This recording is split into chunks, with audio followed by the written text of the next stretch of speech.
नमस्कार दोस्तों, आपका बहुत बहुत स्वागत है आपका अपने YouTube channel Manoj Rawat tutorials में।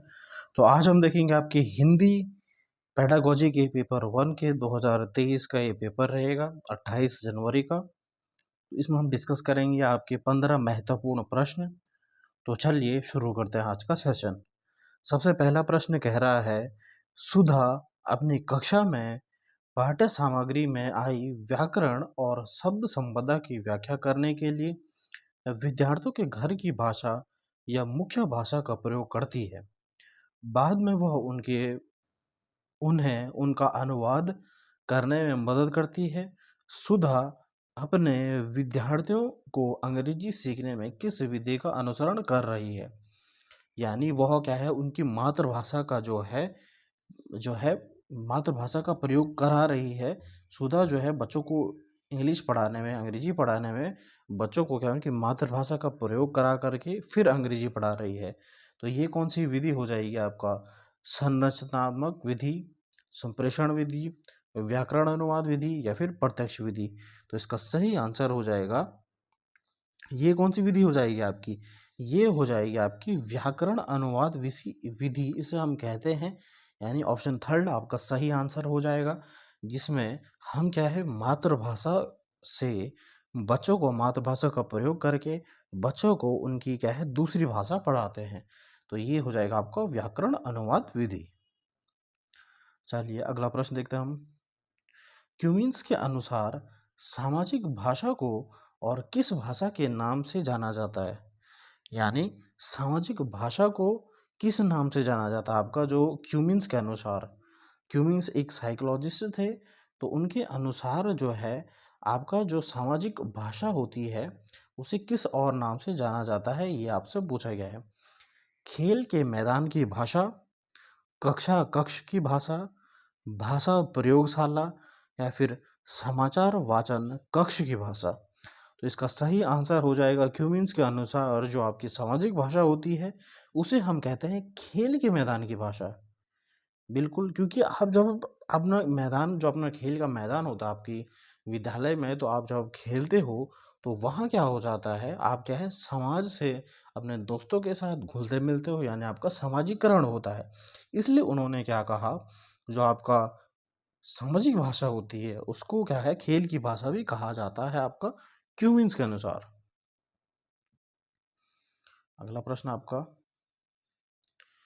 स्वर्णिम जागरूकता इस बात की समझ है कि स्वर्णिम जागरूकता किस बात की समझ है, ये आपसे पूछा गया है। चलिए हम ऑप्शन देख लेते हैं।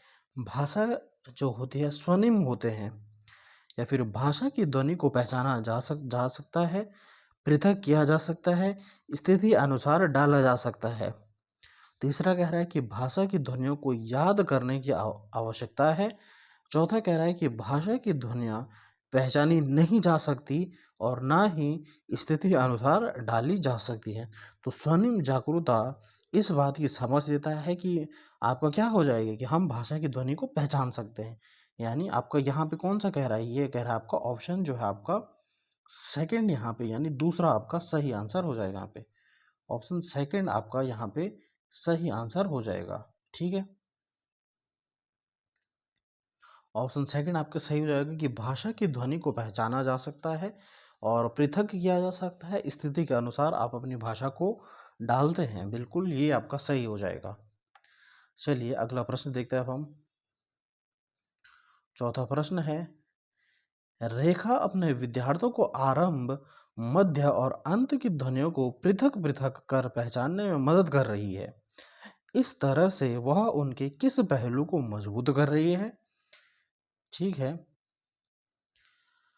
ध्वन्यात्मक जागरूकता यानी ध्वनि से रिलेटेड जो जागरूकता होती है, या फिर आकृति मूलक, या फिर चित्र मूलक, या फिर व्याकरण जागरूकता? तो यहाँ पे वह क्या है, उनकी ध्वनियों से, यानी अंत की ध्वनियों और मध्य की ध्वनियों को अलग अलग करके बच्चों की मदद कर रही है कि ये अंत की ध्वनि अलग होती है, मध्य की अलग होती है, आरंभ की अलग होती है। ठीक है, तो वह क्या है आपकी ध्वन्यात्मक जागरूकता, यानी ध्वनि से रिलेटेड जागरूकता बढ़ा रही है बच्चों की। तो ऑप्शन जो है आपका फर्स्ट आपका इसमें सही आंसर हो जाएगा यहाँ पे। ठीक है, ऑप्शन फर्स्ट आपका सही आंसर हो जाएगा। चलिए अब अगला प्रश्न देखते हैं हम। समीना अपने विद्यार्थियों के लिए पठन के समय बहुत से चित्रों और दृश्यों का प्रयोग करती है। दृश्यात्मकता उसके विद्यार्थियों को किस तरह से मदद करेगी? जो आपकी समीना होती है वह अपने विद्यार्थियों को क्या है, बहुत से चित्र जो है पठन पढ़ाने के लिए चित्रों का प्रयोग करती है। तो यह किस प्रकार बच्चों को मदद करेगा ये आपसे पूछा गया है। जिस विचार बिंदु के बारे में वे सोच रहे हैं उसे समझने में, यानी जो बच्चे सोच रहे हैं जैसे सपोज आपने क्या है, बच्चों को एक चैप्टर पढ़ाना है बादल, तो आप क्या है बादल से रिलेटेड जितने भी आप चित्र होते हैं बच्चों को दिखा रहे हैं, तो उस मेन पॉइंट पे फोकस करने के लिए आप जो है सकीना जो है वो चित्र दिखा रही है, बिल्कुल सही। पाठ्य सामग्री को बेहतर तरीके से समझने के लिए उसका चित्र बनाने में नहीं, ये तो गलत हो जाएगा। पाठ्य सामग्री से जुड़ी फिल्म को बेहतर समझाने में नहीं, अपने पठन संबंधी गृह कार्यों की अच्छी तरह से योजना बना, यानी वह अपनी योजना बनाने के लिए उनको पढ़ा रही है, नहीं ये गलत हो जाएगा। इसका सही आंसर ऑप्शन हो जाएगा आपका पहला, यानी जिस विचार बिंदु के लिए बच्चे सोच रहे हैं उन्हें समझाने के लिए जो आपकी समीना है वह चित्रों का प्रयोग कर रही है। ऑप्शन फर्स्ट यहाँ पे सही आंसर हो जाएगा। निर्देशित पठन विद्यार्थियों को उन पठन युक्तियों के विकास के माध्यम से पठन प्रक्रिया पर बेहतर अधिकतर प्राप्त करने में मदद करता है। जो कि निर्देशित पठन विद्यार्थियों को उन पठन युक्तियों के विकास के माध्यम से पठन प्रक्रिया पर बेहतर अधिकार प्राप्त करने में मदद करता है। ठीक है, हम ऑप्शन देख लेते हैं यहाँ पे कि डिकोड करने और अर्थ निर्माण में मदद करने, डिकोड करने या फिर कूटबंद करने, कूटबंद गलत हो जाएगा, साकार कल्पना करने में मदद करना या फिर पठन करने में मदद करना। तो इसका सही आंसर हो जाएगा अर्थ निर्माण करने में मदद करना। जहाँ पे भी आपका अर्थ निर्माण होता है ये आपका पेडागोजी में सही होता है, और हिंदी पेडागोजी में तो अर्थ निर्माण आपका सही माना जाता है। तो डिकोड करना और अर्थ निर्माण में मदद करना आपका सही आंसर, पहला आपका सही आंसर हो जाएगा यहाँ पे। चलिए अगला प्रश्न देखते हैं अब हम।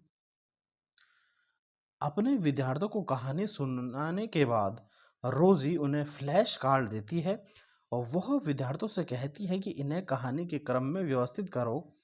रोजी उनकी किस कौशल का आकलन कर रही है? फ्लैश कार्ड क्या होता है? आपके कार्ड होते हैं जिसपे कुछ लिखा रहता है। तो रोजी ने क्या है बच्चों को कहानी सुनाई और उसके बाद उसने क्या है विद्यार्थियों को फ्लैश कार्ड बांटे। तो यह क्या है किस कौशल का विकास कर रही है उनमें? पठन कौशल का, पढ़ने का, श्रवण कौशल का, ये आप जाएगा आपका वाचन कौशल, वचन नहीं होगा यहाँ पे, आपका वाचन हो जाएगा, वाचन यानी बोलना से रिलेटेड। साकार कल्पना करना, किस कौशल का विकास कर रही है फ्लैश कार्ड लेकर के? तो इसका सही आंसर हो जाएगा बच्चों, उसने क्या है बच्चों को कहानी सुनाई, तो वह फ्लैश कार्ड देकर के यह देखना चाहती है कि बच्चों ने कितना उसे श्रवण किया, यानी कितना उसे सुना। तो उनके श्रवण कौशल का आकलन करने के लिए वह उन्हें क्या है फ्लैश कार्ड देती है। ठीक है, चलिए अगला प्रश्न देखते हैं हम। साधना परीक्षा प्रश्नों के कठिनाई स्तर को समझ रही है। एक प्रश्न के कठिन स्तर का मूल्य 90 है। साधना को इस प्रश्न का क्या करना चाहिए ये आपसे पूछा गया है। ठीक है, कि इस प्रश्न को परीक्षा पत्र में रखना चाहिए, यानी इसका जो कठिनाई स्तर है 90% है, ये आपसे पूछा गया है कि उस जो प्रश्न है उसका जो कठिनाई स्तर है 90% है, तो इसको क्या उसे प्रश्न पत्र में रखना चाहिए, इस प्रश्न को परीक्षा पत्र में नहीं रखना चाहिए, या फिर यह प्रश्न सामान्यतः परीक्षा के लिए कठिन है। चौथा कह रहा है कि यह प्रश्न परीक्षा के लिए एक अच्छा प्रश्न है। ठीक है, तो यहाँ पे कौन सा हो जाएगा आपका, यहाँ पे हो जाएगा कि उसे क्या है, पहले ही आपका सही हो जाएगा कि उसे जो है यह प्रश्न क्या है अपनी परीक्षा पत्र में रखना चाहिए, बिल्कुल सही, क्योंकि आपको कठिन प्रश्न भी बचाव के प्रश्न पत्र में रखने हैं। तो ऑप्शन पहला आपका इसमें सही आंसर हो जाएगा। अगला प्रश्न देखते हैं हम। बुनियादी अंत व्यक्ति से संप्रेषण कौशल जिसे हम बिक्स बोलते हैं की अवधारणा किसके द्वारा की गई है? तो ये स्टेफन क्रेशन है, लेव वाइगोस्की है, स्किनर हैं, या फिर जिम्स क्यूमिनिस हैं। तो आपका जो है ये बहुत इम्पोर्टेंट प्रश्न है। सबसे पहले आपका स्कीटेट ने क्या करा, 2021-22 के पेपर में उन्होंने डाला स्टेफन क्रेशन की थ्योरी। यानी स्टेफन क्रेशन ने क्या बोला था, आपका एक बच्चा आई स्तर पे है, आपको एक लेवल जो एक बोधगम्य निवासी देना है और बच्चा क्या है I+1 स्तर पे पहुंच जाएगा, ये उन्होंने बोला था। लेकिन जो आपका बिक्स है यानी बुनियादी अंतःव्यक्तित्व संप्रेषण कौशल, ये आपका किसने दिया था, ये आपका दिया था जिम्स क्यूमिन्स ने। इसका सही आंसर कौन सा हो जाएगा आपका, फोर्थ इसका सही आंसर हो जाएगा यहाँ पे, ठीक है। जिम क्यूमिन्स आपका बिक्स से रिलेटेड है, ठीक है। तो ये आपको याद रखना है, आपको प्रश्न पूछा जा सकता है। चलिए अगला देखते हैं अब हम। गुरजीत अपने विद्यार्थियों को सामाजिक कौशल और सामाजिक भाषा सिखाना चाहती है, इसके लिए कौन सी युक्ति सर्वोत्तम होगी, ड्रामा, खेल, रोल प्ले और वाद विवाद। तो यहाँ पे क्या हो जाएगा कि अपने विद्यार्थियों को सामाजिक कौशल और सामाजिक भाषा सिखाने में मदद कर रही है। तो इसके लिए क्या हो जाएगा आपका, जहाँ पे वह क्या है सामाजिक कौशल और सामाजिक भाषा, ठीक है। यहाँ पे क्या है समाज से रिलेटेड। वैसे तो आपका रोल प्ले सही होता है, लेकिन यहाँ पे क्या है वो बच्चे का समाजीकरण करना चाहती है, तो वह खेल के द्वारा बच्चों का समाजीकरण कराएगी। तो इसका सही आंसर हो जाएगा आपका खेल के द्वारा। ऑप्शन सेकंड आपका इसमें सही आंसर हो जाएगा। चलिए अगला प्रश्न देखते हैं अब हम। भाषा अधिगम में मौन अवधि चुनौतीपूर्ण महत्वपूर्ण होती है, यह कथन है सही है, आंशिक रूप से सही है, गलत है या फिर तथ्य रूप से सही नहीं है। यहाँ से हो जाएगा भाषा अधिगम में मौन अवधि जो होती है चुनौतीपूर्ण होती है, ये आपका एक सही है। यानी ऑप्शन जो है आपका फर्स्ट आपका सही आंसर हो जाएगा, सही है आपका सही आंसर हो जाएगा। चलिए अगला देखते हैं अब हम। ठीक है, यहाँ पे कैल्प और बिक्स आ गया फिर से आपका। निम्नलिखित में से बुनियादी अंतर्व्यक्ति संप्रेषण कौशल जिसे हम बिक्स बोलते हैं और संज्ञानात्मक अकादमिक भाषा निपुणता जिसे हम कैल्प बोलते हैं के बारे में क्या सही है, ये आपसे पूछा गया है। आपको इनकी जो है इनके आप वो जो है फुल फॉर्म जो है बुनियादी अंतर्व्यक्तित्व संप्रेषण कौशल बिक्स कहा जाता है और संज्ञानात्मक अकादमिक भाषण निपुणता आपका कैल्प कहा जाता है। के बारे में क्या सही है ये आपसे पूछा गया है। कैल्प बिक्स एक के लिए दूसरा शब्द है, कैल्प बिक्स से भिन्न है, कैल्प बिक्स से संबंधित नहीं है, या फिर कैल्प बिक्स का विस्तार है। तो इसका सही आंसर हो जाएगा ऑप्शन फोर्थ की कैल्प जो है वह बिक्स का क्या है विस्तार है, ठीक है। ऑप्शन जो है आपका चौथा आपका इसमें सही आंसर हो जाएगा। सुनकर याद करने कर लेने वाले मौखिक निर्देशों को प्राथमिकता देने वाले और श्रवण व वाचन के माध्यम से सीखने वाले विद्यार्थी किस प्रकार के अधिगम को चाहते हैं। यानी सुनकर याद करना, ऐसे बच्चे जो कि क्या है सुनकर याद करते हैं वह जो है किस प्रकार के अधिगम को बढ़ावा देंगे, दृश्यात्मक, श्रव्यात्मक या फिर गद्यात्मक या फिर स्थानिक। तो इसका सही आंसर हो जाएगा ऑप्शन सेकंड श्रव्यात्मक, यानी दूसरा इसका सही आंसर हो जाएगा यहाँ पे। चलिए अगला प्रश्न देखते हैं अब हम। निम्नलिखित में से कौन सी रचना की शब्द रचना की एक प्रक्रिया है, शब्द रचना की प्रक्रिया, ठीक है। शब्द रचना जब शब्द, तो यहाँ पे क्या हो जाएगा गणना, यानी शब्द का निर्माण करना, बिल्कुल सही, शब्द निर्माण आपका सही होता है। उद्घृत करना, उद्घृत करना भी आपका शब्द निर्माण में आपका होता है, बिल्कुल सही। और संयोजन करना भी आपका होता है, मिलान करना आपका गलत होता है, ये नहीं होता है। तो यानी ऑप्शन ए, बी और सी आपका यहाँ पे सही आंसर हो जाएगा। चलिए अगला प्रश्न देखते हैं हम।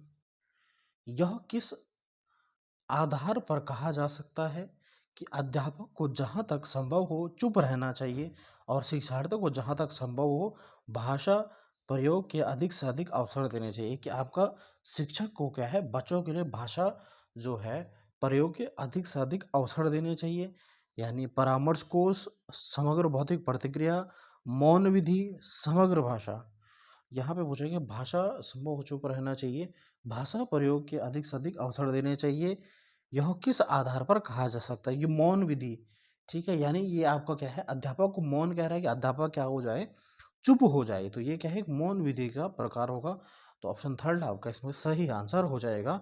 ये आपका जो है पेपर 1 के प्रश्न हैं। और आपका अब पेपर 1 के प्रश्न जो है ये डिफ़िकल्ट पूछने लग गया है। क्योंकि ऐसे प्रश्न जो हैं आपके, ये आपके पेपर 2 में पूछे जाते थे। लेकिन ये आपका पेपर 1 का प्रश्न है। तो आप जो है अच्छी तरीके से पढ़िए। और अगर आपको सेशन पसंद आ रहा है तो लाइक ज़रूर करिएगा। ऐसे ही कंटेंट आपको देखने को मिलेगा, ठीक है? ये आपका पेपर 1 का प्रश्न है, 28 जनवरी 2023 का प्रश्न है। इसके बाद आपकी ये सीरीज़ कंटिन्यू चलेगी और फिर मैं आपको गणित की जो है पेपर 1 के जो पेडागॉजी वो भी कराऊँगा। तो ऐसे ही सपोर्ट बनाए रखें। अगर आपको वीडियो पसंद आई है तो लाइक करें, कमेंट करें, शेयर करें और सब्सक्राइब ज़रूर करें अपने दोस्तों के साथ। धन्यवाद।